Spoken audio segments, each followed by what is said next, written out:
Strike program starring Jack Benny with Mary Livingston, Rochester, Dennis Day, Bob Crosby, and yours truly, Don Wilson.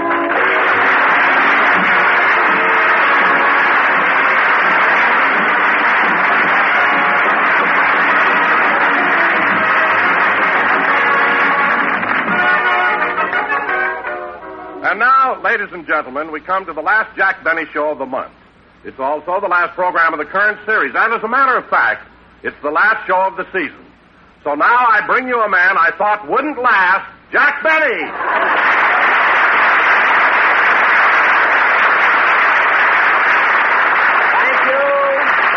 Thank you. Hello again, this is Jack Benny talking, and Don, I know that you're trying to be clever on the final show, but how could you possibly have thought that I wouldn't laugh?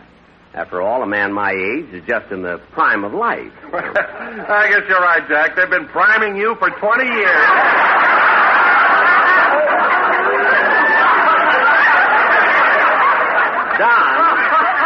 Don, George Global.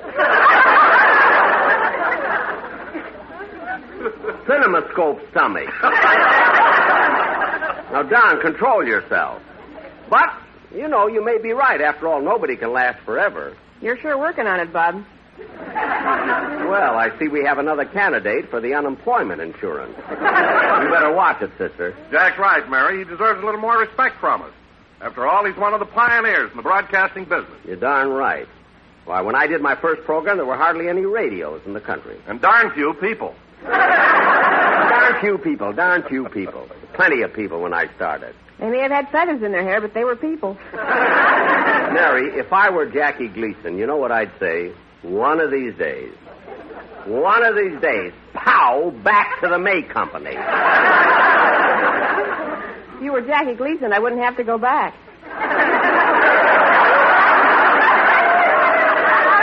All right. Oh, Jack, why are you so touchy? Can't you take a joke? Certainly I can take a joke, but here we're doing our last program of the season, and everyone comes in and insults me. I didn't insult you, Mr. Benny. Huh? Oh, hello, Dennis. Hello, sir. Well, you see, Mary, Don, Dennis knows how to treat me with respect. Certainly. I feel that when a man keeps you working all these years, he deserves respect. Well, naturally. A man doesn't get to be the star of a radio and television program unless he has ability and talent. Thank you, Dennis. No star can keep a loyal following of fans loving him through all the years unless he's an outstanding personality. Well. Can I go now, Mr. Benny? Why? I can't keep reading this stuff. It's making me sick.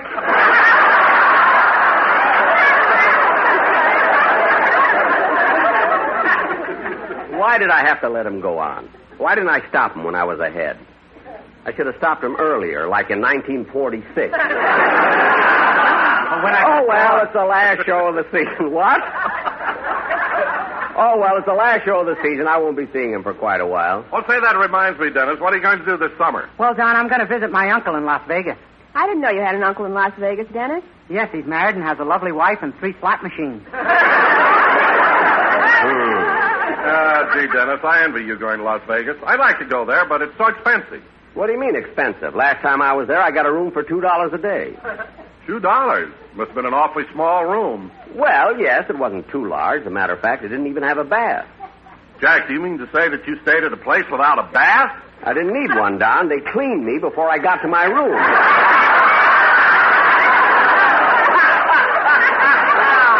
Hey, say, that's a funny joke. It may have feathers on it, but it's a joke. All right. Anyway, I'm going back to Las Vegas this summer and stay at the Flamingo Hotel. Jack, I'm not so sure they'll want you there. They don't like people who make a fuss and scream and holler when they lose. What are you talking about? How can you scream and holler when you're fainting? Don't tell me what I do. Say, Mary, what are you going to do this summer when we're off the air? Well, I think I'll just stay around the house, spend all my time in the backyard in my garden. Well, that should be nice. Here in California, you can grow some wonderful flowers. I'm going to grow vegetables. I got to eat. Say, Mary, that's smart, growing your own vegetables. Where'd you get the idea? From the present Jack gave me last Christmas. What did he give you, Mary? 100 pounds of Vigoro.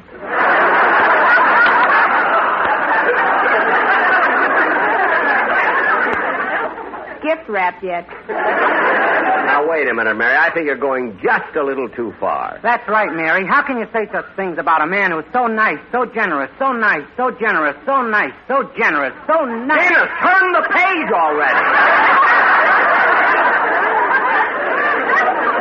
For heaven's sake. Anyway, Dennis, time for you to do your song. And since this is the season's final show...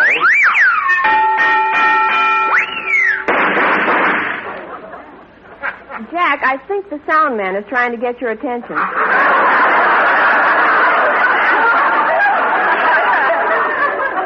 Oh, yes, he is. What is it, Twomley? Well, this is the last show of the season, and all my relatives is listening in. Well, that's nice. No, it ain't. All they're hearing is people talking. They want to hear sound effects. Look, Twombly. Well, a guy imposes on all his friends and relatives and gets them to listen to this program, and what do you hear? Yaketa, yaketa, yaketa, yaketa. Look. You may not know it, but in Canoga Park, I'm a big man.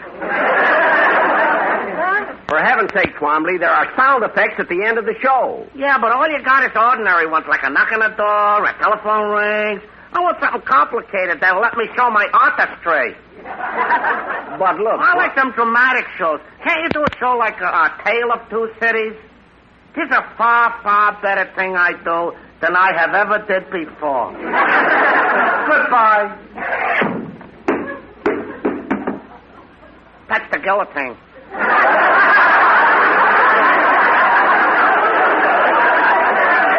Look, Twombly, we're doing a radio show, and you'll come in with your sound effects only when you hear your cue. So just keep quiet and listen. Yes, sir. Now, where were we? Oh, yes. Come on, Dennis. Let's hear your song.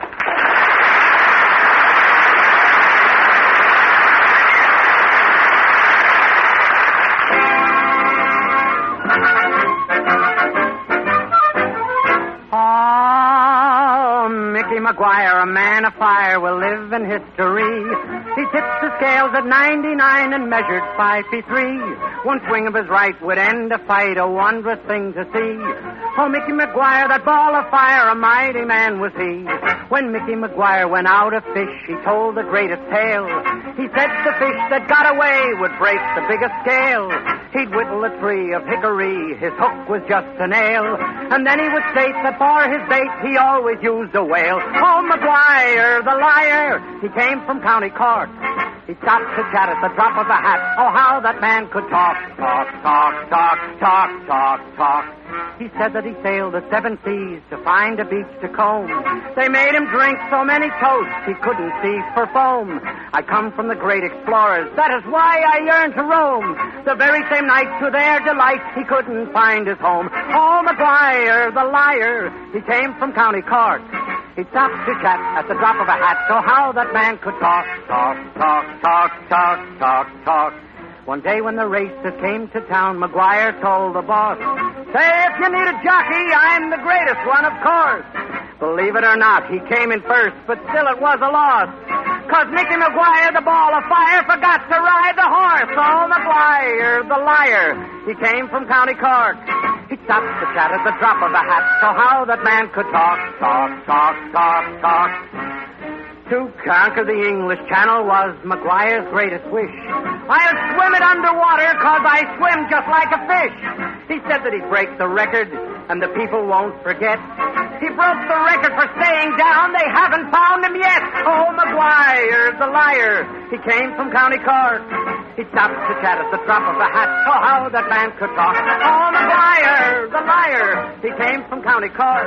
He stopped to chat at the drop of a hat. Oh, that man could talk.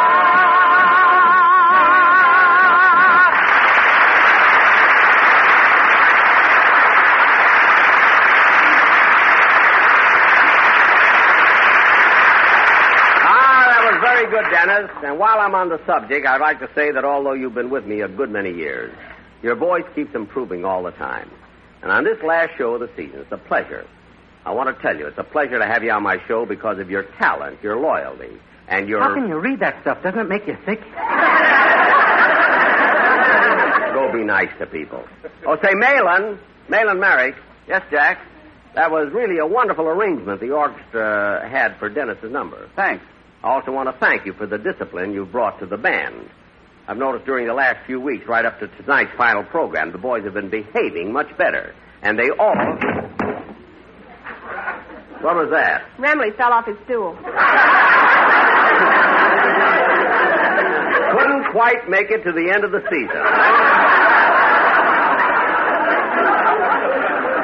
Well, isn't anybody going to pick him up? No, Jack. We usually let him lie there during the summer. The rest does him good. Well, okay, let him stay there, but I want him up when we go back on the air next fall, you see. And Malin, rub a little cheese on his face so the mice will keep him shaved. Imagine Remley falling off his stool like that. To the rest of the world, that might have been Remley who fell, but in Canoga Park, they know it was me. Not from that reading, they didn't.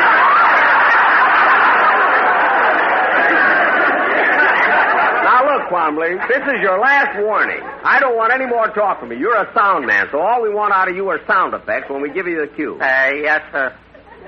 Tell me, Malin, what are the other boys in the band going to do this summer? Huh? Well, most of them are taking summer jobs, all except Bagby. He's going on a pleasure cruise to Hawaii. Well, Charlie's going to take an expensive vacation like that. Isn't he going to work at all? What does he have to work for? He hasn't even spent half the money he got from that Brinks job in Boston.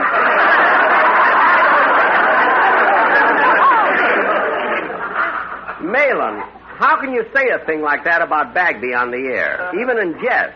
Now the police will come and get him. Quambley, stop that! And what are you bowing for? Right now, they're applauding in Canoga Park. Look, I don't want any more of your silly talk and sound effects. You just give us the sound effects on the right cue, and that's all. Yes, sir. Say, Jack. Yes, Malin.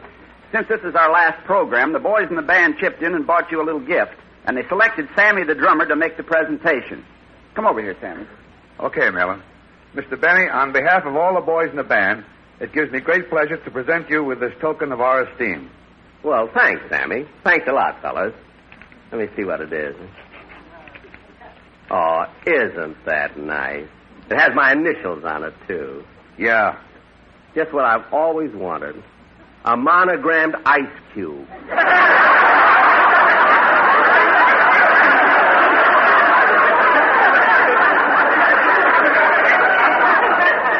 Gee, thanks, fellas. And remember, at the start of next season, don't call me. I'll call you. Just wait. I'm not worried. I got a new job in the movies. In the movies? Yeah, I'm Mickey Rooney's stand-in. You're Mickey Rooney's stand-in? Uh-huh. How could you possibly get a job like that? I lied about my size. Hey, that's a pretty funny gag, Sammy. You're just what this program needs, a bald Milton Berle. I think we better get on with the program. I want to leave early so I can get a quick start. Who can that be? Come in. Hello, Mr. Benny. Why, Mr. Kitzel.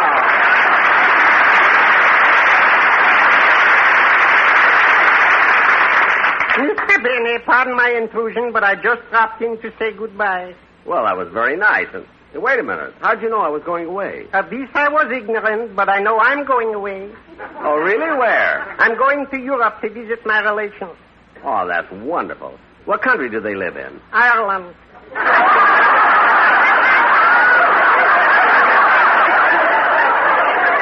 Ireland? Yeah. Gosh, Mr. Kitzel, I never knew you were of Irish descent. Just on my mother's side. Full-blooded, I'm not. Oh, I see. And then from there, I'm going for a full week to Paris. Paris? This is in France. I know. Tell me, Mr. Kitzel, while you're there, you're going to see some of those Paris nightclub shows? Ooh. I'm planning to go every single night. Every night, but the whole show is in French. You won't understand a thing. Mr. Benny, I'm going for looking, not listening. You know, this I understand in any language. I know. And then while I'm over there, and since it'll be summer, I think I'll swim the English Channel. Swim the English Channel? That's right. But, Mr. Kitzel, you can't try a swim like that on the spur of the moment. You got to train and train and train.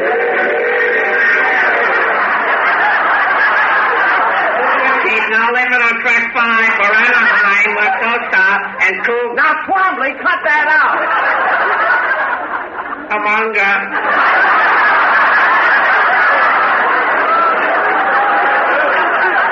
Now, look, that's the last straw. Another interruption like that, and I'll have you fired. Now, I don't care how strong your union is. I'm sorry I lost my temper, Mr. Kitzel, but this has been going on all day. Oh, that's all right. I was just leaving anyway. Well, goodbye and bon voyage. Thank you. Nicky Maguire was a man of fire, and he came from County Cork.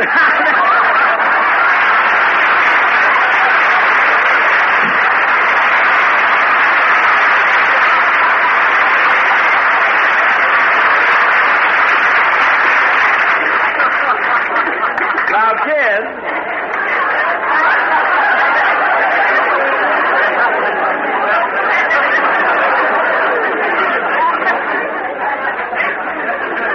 writing anything. They read anything they want.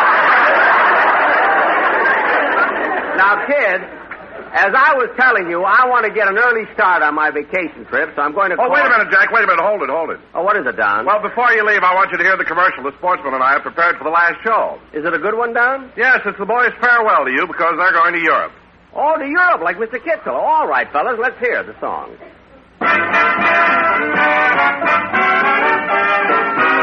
Bye-bye, Benny.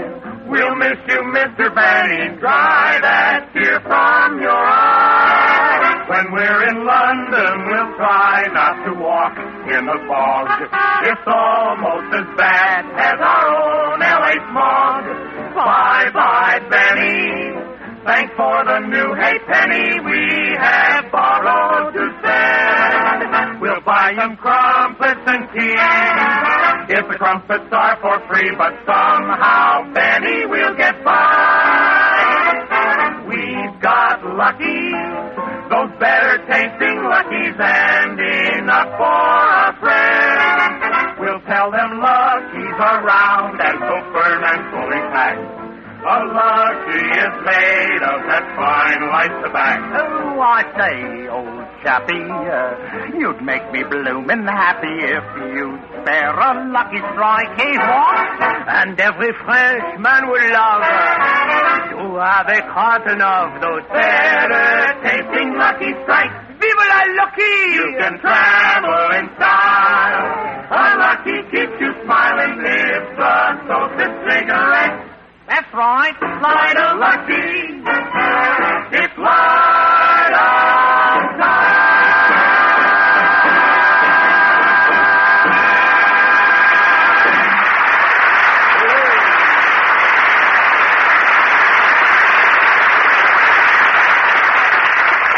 Don, I must compliment you and the boys on that commercial. It was really swell. Well, thanks very much, Jack. I'm glad you liked it. Yeah, but don't you think it would have been even better if I had accompanied the boys on my violin? No. Don, why not? Well, Jack, I don't like you playing your violin during the commercial because we sell cigarettes. What's that got to do with it? People can't smoke when they're holding their noses. Well, another witticism from my chubby little chum. I suppose you thought that was funny, too, eh, Don? Yes, I did, Jack. Well, Don, at this point, I think it's only fair to remind you of that old Chinese proverb, which goes, and I quote, when employee make joke about employer, then E soon find out that fire him.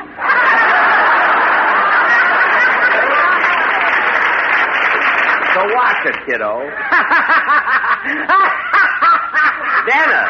Dennis, what are you laughing at? I just got it. People can't smoke when they're holding their noses. Dennis, you're an idiot.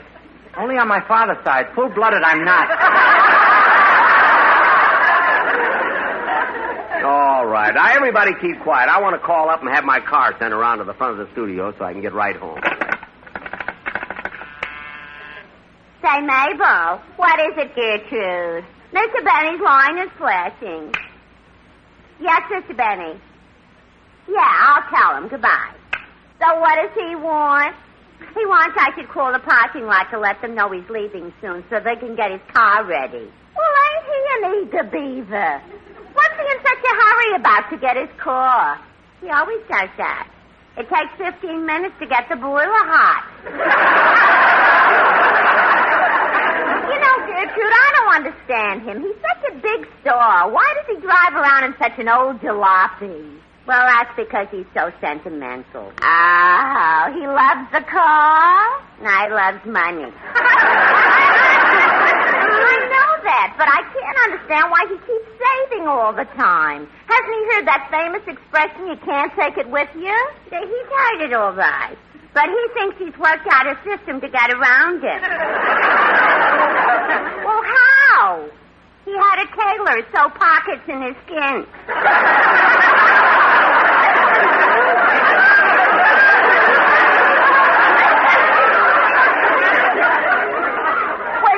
Everybody can kid Jack about being cheap, but I happen to know he has a generous side, too. What makes you say that? Well, the other night we were having dinner at the Sportsman's Lodge, and you know how most people only leave 10% of the bill for a tip? Uh-huh. Well, Jack insisted I leave 15. Oh, how nice. Hello? Oh, I'm sorry, Mr. Benny. The line to the parking lot is busy. I'll keep trying and tell him you want the car. It'll be ready by the time you are. Oh, thanks a lot. Thanks a lot, Gertrude.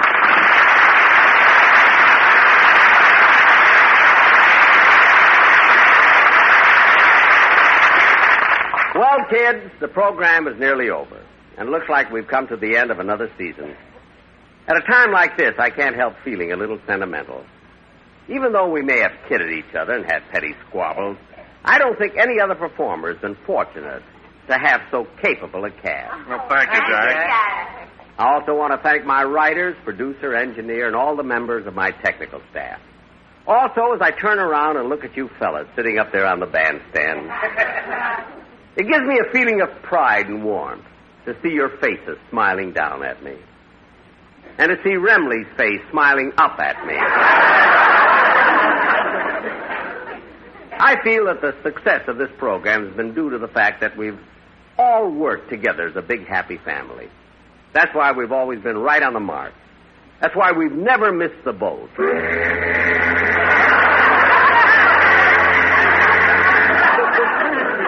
I'm not going to lose my temper, Twombly, but I'm warning you, one more uncalled for sound effect and you're through. Now, as I was saying... Hello? Hello, Mr. Benny. This is Rochester.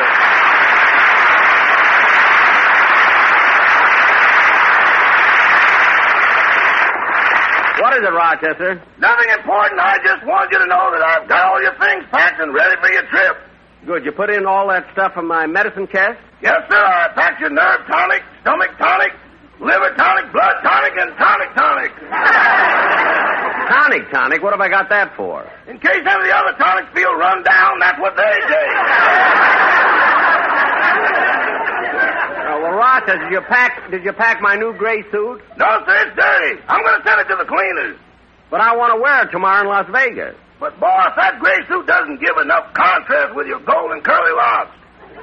But, Rochester, what can I do? I don't have any other new suit. I know, but you got other locks. Well, all right. Now tell me, Mr. Benny, do you want me to pack your brown spiked shoes or your two-tone spiked shoes? I don't want any spiked shoes. I'm not going to play golf in Las Vegas. I know, but if you win something, you'll want to get out fast.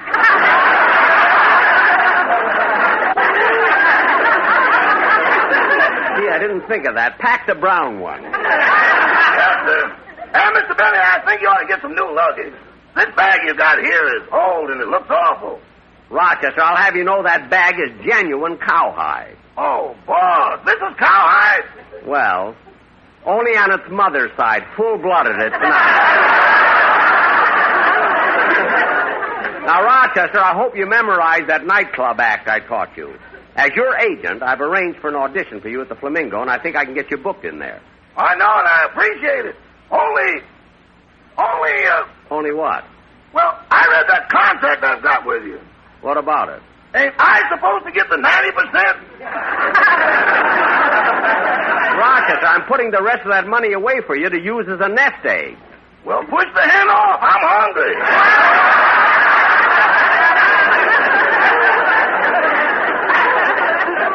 Stop worrying about it. You'll get everything that's coming to you. Now, I'll be back as soon as the program's over, and we'll leave right after dinner. Okay. Goodbye. Goodbye. Goodbye. Goodbye. Goodbye. For heaven's sake, Twombly, hang up the phone. You told me you didn't want no more sound effects. Of all the silly, go ahead and play, Malin.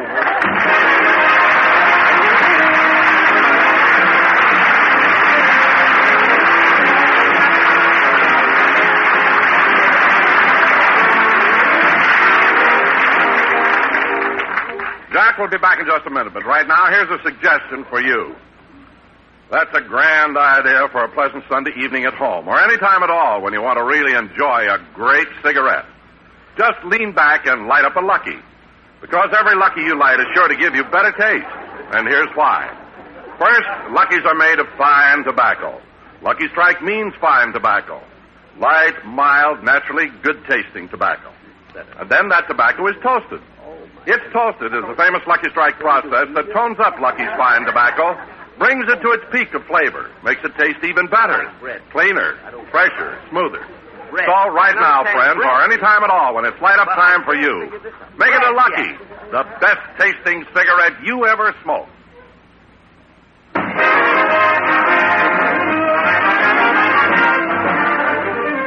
Ladies and gentlemen, although this is called the Jack Benny program, I'd like to say that its success is due to the competent people I have working with me.